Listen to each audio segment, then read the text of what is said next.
صلی علی محمد وعلی محمد۔ السلام علیکم سامعین گرامی، ہمارے سلسلہ دا کتاب فقہ الدعوۃ میں سے باب طہارت میں ہم نے ابھی بیت الخلاء کے جو ہے واجب احکامات بیان فرما۔ جب بیت الخلاء بیٹھیں گے اس کے واجب احکامات کیا ہیں؟ ابھی ہمارا درس نمبر 22 ہے باب طہارت کے، اس میں بیت الخلاء کی سنتیں ہیں۔ ہاں جی، بیت الخلاء واش روم جب بیٹھیں گے اس کے سنت طریقہ کیا ہے، یہ سنت طریقہ بیان کریں۔ اس کے اگر آپ نے خلاف ورزی کیا تو آپ نے مکروہ کراہت کام کیا، مکروہ کا ارتکاب کیا، پھر اس کے نتیجہ یہ ہوگا۔ فرماتے ہیں وہ سنن ہو، ہاں جی بیت الخلاء جب بیٹھیں گے اس کی سنتیں یہ ہے کہ اللہ تقضی الحاجت، یہ کہ آپ قضائے حاجت نہ کریں۔ اللہ پانی میں تو حرام ہو گیا، ہاں جی، لیکن فرماتے ہیں آپ قضاء حاجت نہ کریں کہاں پر؟ اللہ شفیر بئر الماء، شفیر یعنی یہ بالکل کنارے پہ، بیر کنواں، ماں پانی یعنی پانی کے کنواں کے بالکل کنارے پہ، جہاں سے لوگ پانی نکالنے کے لیے وہاں بیٹھیں گے، بالکل قریب جو کنارے پہ وہاں پر واش روم کرنا حرام ہے، وہ مکروہ ہے۔ پانی کے اندر تو حرام ہے، اس کے جو شفیر بئر الماء، پانی کے کنواں کے کنارے جو ہے قضاء حاجت کرنا یہ سنت کے خلاف ہے۔ ولا اللہ طرفیہ، اور نہ اس کے اطراف میں تھوڑا سا فاصلے پر، ہاں جی پانی کے کنواں کے اطراف میں بھی واش روم بیٹھنا یہ بھی مکروہ، یہ بھی سنت کے خلاف ہے۔ اگر آپ وہاں بیٹھیں گے ہاں جی تو اس کے اطراف میں واش روم نہ کرنا سنت ہے، اگر آپ نے واش روم کیا تو آپ نے سنت کے خلاف کیا، مکروہ کام کا ارتکاب کیا۔ ولا علی نہر، فرماتے ہیں اور نہ کسی ایسے نہر کے بالکل کنارے پہ کہ یشرب منہ، جہاں سے لوگ پانی پیتے ہیں، اس نہر سے لوگ پانی میں اس کے بالکل کنارے سے، بالکل سائٹوں سے کچھ اندر پانی میں، بعد میں وہ گندگی پانی میں جانے کا خطرہ ہے جب بالکل کنارے پہ ہوگا تو اس وجہ سے۔ اور نہ اس نہر کے بالکل شفیر یعنی اس کے کنارے پہ جہاں سے لوگ پانی پیتے ہیں، ولا اعلیٰ طرف ہے، اور نہ اس نہر کے قرب و جوار میں، اس کے اطراف میں تھوڑا سا فاصلے پر، وہ بھی کیونکہ وہاں سے گندگی پھر پھیل کے پانی میں آ جائیں نزدیک ہو کے تو پھر پانی ناپاک ہو جائے گا، گناہ آ جائے گا اس وجہ سے۔ اور آگے جو تیسرا اور چوتھا نقطہ فرماتے ہیں ولا تحت شجرۃ، اور نہ جو ہے آپ واش روم کے لیے بیٹھیں، ہاں جی کہاں پر؟ اور یعنی سنت یہ ہے کہ آپ نہ بیٹھیں کہاں پر؟ تحت شجرۃ، ایسے درخت کے نیچے آپ واش روم کے لیے نہ بیٹھیں، تستظل، جہاں لوگ سائے کے لیے بیٹھتے ہیں۔ عام لوگ پر شہروں میں دیہاتوں میں ہاں جی ایسا ہوتا ہے، کچھ درخت ایسے ہوتے ہیں محلے میں قریب میں ہوتے ہیں، وہاں سایہ زیادہ ہوتا ہے اس درخت کا، جیسے اخروٹ وغیرہ کا درخت، اس کے نیچے سائے کے لیے بیٹھتے ہیں۔ تو وہاں پر بھی جو لوگ پتہ ہے یہاں لوگ سائے کے لیے بیٹھتے ہیں، چھاؤں میں بیٹھتے ہیں، تو وہاں بھی جو ہے واش روم کرنا جو ہے خلاف سنت ہے۔ تو سنت یہ ہے ولا تحت، آپ نہ کریں واش روم تحت شجرۃ، ایک ایسے درخت کے نیچے، تستظل، جہاں لوگ سائے کے لیے بیٹھتے ہیں، ولا شجرۃ، اور نہ ایسی درخت کے نیچے مثمرۃ، جو پھلدار ہو،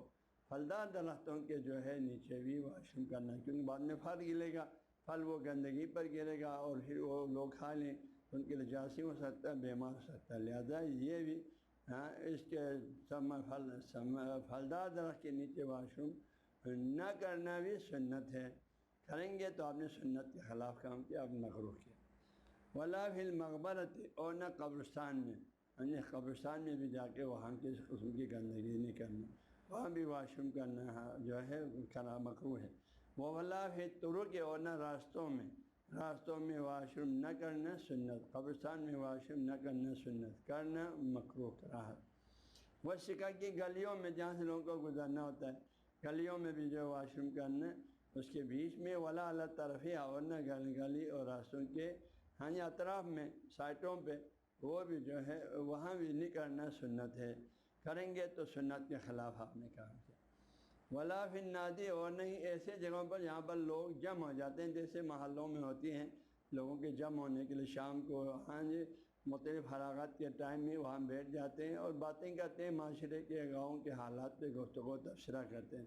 اس کو نادی بولتے ہیں عربی میں، لوگوں کی جمع ہونے کا اردو میں چوپال بولتے ہیں، ہاں جہاں لوگ بیٹھ کے وہاں ہاں جی مسائل پہ، گاؤں کے مسائل پہ یا کوئی بھی ان پر گفتگو کرتے ہیں اور ٹائم بھی پاس کر لیتے ہیں۔ ان کو جہاں لوگ چونکہ وہاں جمع ہو جاتے رہتے اس جگہ پہ، وہ گندہ کرے گا تو ان کے کپڑے لباس جسم پہ لگ سکتے ہیں، اس لیے کہا وہاں بھی نہیں کرنا سنت ہے، کرنا سنت کے خلاف ہے۔ ولا فی الجہرۃ، جوہرہ جو ہے جانوروں کے بل ہے، جو کیڑے مکڑوں کے بل کو جن ان کا گھر سمجھو، اس میں بلوں میں جو جانوروں کے بلوں میں کیڑے مکڑوں کے بلوں میں بھی ہاں جی واش روم کرنا، ان کے دہانے پہ واش روم کرنا، یہ بھی سنت ہے۔ سنت یہ کہ وہاں نہ کریں، کرنا خلاف سنت ہے۔ واللہ، اور ایک جوہرہ ہے ایک حجرہ ہے، یعنی حروف تھوڑا سا جیم اور ہا مقدم مؤخر ہے۔ حجرہ کہیں تو کمرہ ہے، انسان بیٹھنے کی جگہ ہے۔ جوہرہ کہیں تو جانوروں کے بل ہے، کیڑے مکڑوں کے رہنے کی جگہ ہے۔ جوہرہ اور حجرہ میں یہ فرق ہے۔ وَأَنْ تَسْتَقْبِلَ الرِّيَاحَ، ریاح، اور آپ جب جو ہے حسن جو ہے پیشاب کر رہا ہو تو پھر ایک رخ نہ کریں ہوا کی طرف، ہوا جس طرف آ رہا ہے اس طرف رخ کر کے واش روم کے لیے نہ بیٹھیں۔ وَلَا الصَّعِيدَ، صعید کے معنی جو ہے اس کے مختلف ہے، یہاں مراد اس سے جو ہے ایک اونچی جگہ ہے، بلند جگہ، اونچی جگہ پہ جو ہے آپ واش روم کے لیے نہ بیٹھیں واش روم، کیونکہ وہاں سے وہ پانی نیچے آ سکتا ہے اور لوگوں کے کپڑے گندا کر سکتے ہیں۔ زمین کا بلند حصہ، ویسے جو ہے مٹی ملا کا مٹی راستہ ان کو بھی کہتے ہیں، لیکن یہاں پر جو ہے زمین کا بلند حصہ ہے، بلند جگہ، ہاں آپ نیچے کو ہے اور رخ اوپر کو جائیں تو یہ بھی درست نہیں ہے، سنت کے خلاف ہے۔ تو اللہ تستقبل الرِّيَاحَ، ہوا کی طرف رخ نہ کریں، رک کر کے واش روم کے لیے نہ بیٹھیں۔ ولا صعیدہ، اور نہ جو ہے اونچی جگہ کی طرف۔ ولا صلب من الارض، اور نہ سخت زمین پر، ہاں جی حسن پیشاب وغیرہ نہ کریں۔ ولا صلب، سخت زمین پر، کیوں؟ اگر انتہا ہوا کی طرف رخ کریں، اونچی جگہ کی طرف رخ کر کے بیٹھیں، سخت زمین پر آپ جو ہے واش روم بیٹھیں پیشاب وغیرہ کریں تو کیا ہوگا؟ یقینی بات ہے تاکہ فرماتے ہیں نہ کریں، کیوں؟ لئلا ینحدر،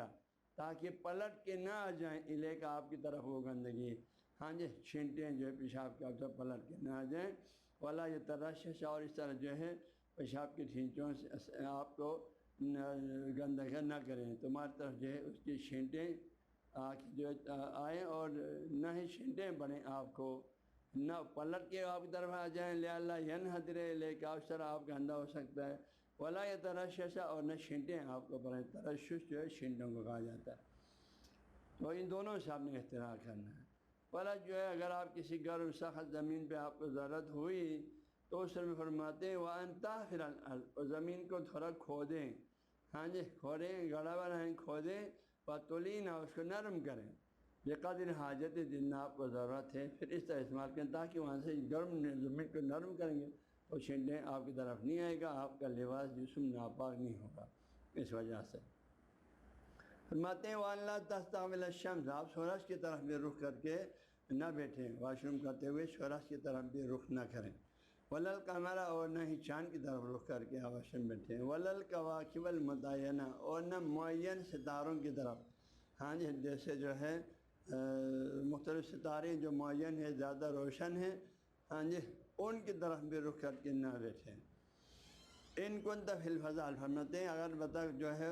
متعین ستاروں کی طرف بیٹھنے سے، جو اس طرف رخ کر کے واش روم بیٹھنے سے کراہت اس وقت ہے ان کنت فی الفضاء، اگر آپ کھلی فضا میں ہو،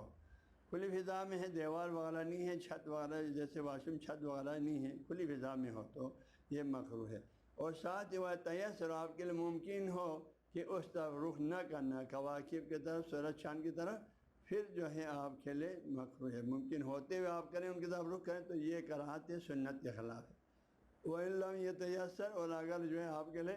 اسی ستارے کی طرف معین ستارے کا رخ کیے بغیر اور کوئی گنجائش نہ ہو تو پھر فَتَحْجُبُ الْعَوْرَةَ، تو پھر آپ مقامی پردے کو چھپائیں، بِسَاتِرٍ، کسی بھی چھپانے والے چیز کے ذریعے سے، کپڑے کے ذریعے سے، چادر کے ذریعے سے، ہاں جی وَتَيَسَّرْ، ہاں جی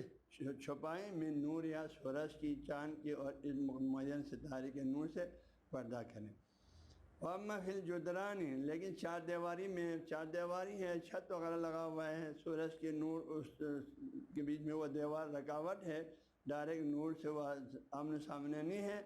تو پھر جو ہے فلا باس، پھر تو کوئی حرج نہیں ہے، پھر تو ساتیر کی ضرورت نہیں ہے، ہاں جی کیونکہ دیوار بیچ میں ہے، سورج سے خود بخود وہ دیوار پردہ ہے اس وجہ سے۔ اور آگے استنجا کرتے وقت فرماتے ہیں جب آپ نے پانی سے دھونے کے مرحلہ جس سے واش روم سے فارغ ہو کے تو فرماتے وَأَن تَصُبَّ الْمَاءَ، اور آپ پانی ڈالیں، ہاں جی لوٹا آپ کے ہاتھ میں ہو، پانی ڈالیں لوٹے سے مثلا یا پے وغیرہ سے بالید الیمنا، دائیں ہاتھ کے ذریعے سے مخصوص مقام کو دھونے کے لیے دائیں ہاتھ کے ذریعے سے پانی ڈالیں، و تغسل اور دوہرے مقام عورت مقام پردے کو بالید الیسرا بائیں ہاتھ سے دھوئیں، دائیں ہاتھ سے پانی ڈالیں۔ الا بضرورت مگر کوئی مجبوری ہو گیا، ایک آدمی کے جو ہے دائیں ہاتھ میں وہ جو ہے کوئی مسئلہ ہے، بائیں ہاتھ میں کوئی مسئلہ ہے، تو پھر اس سنت کے خلاف بھی ہو جائیں تو کوئی مسئلہ، پھر بائیں ہاتھ سے پانی ڈالیں، دائیں ہاتھ سے دھو لیں، ہاں پھر مجبوری ہے وہاں جائز ہے۔ ورنہ عام حالت میں جن کا صحت سلامت ہے، دونوں ہاتھ ٹھیک ٹھاک ہے، تو پھر ان کے لیے یہی حکم ہے کہ دائیں ہاتھ سے پانی ڈالیں، بائیں ہاتھ سے دھو لیں۔